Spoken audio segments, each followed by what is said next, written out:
कहीं भी हो चाचा बड़ा से हो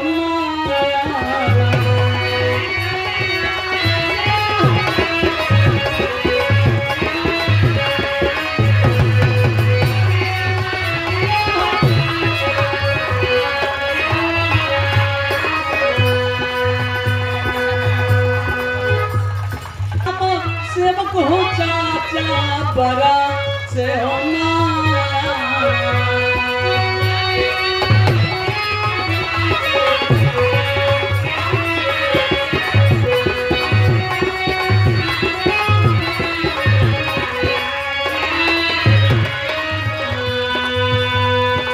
सेवक हो बेटा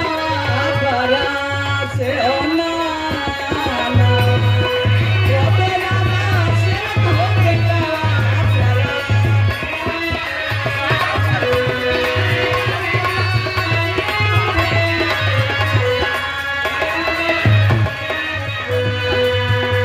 अरे हमनी के छोड़ी के माई होई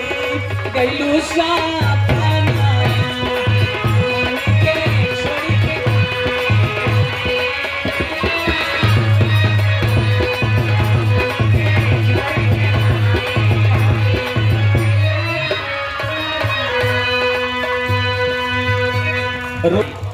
हम लोग को छोड़ करके आज चली गई, लेकिन धन हो मतारी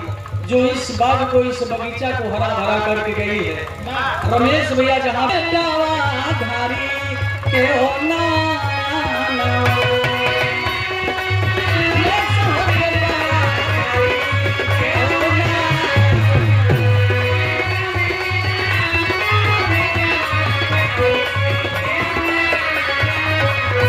अरे हमारा के छोड़ी के माई होई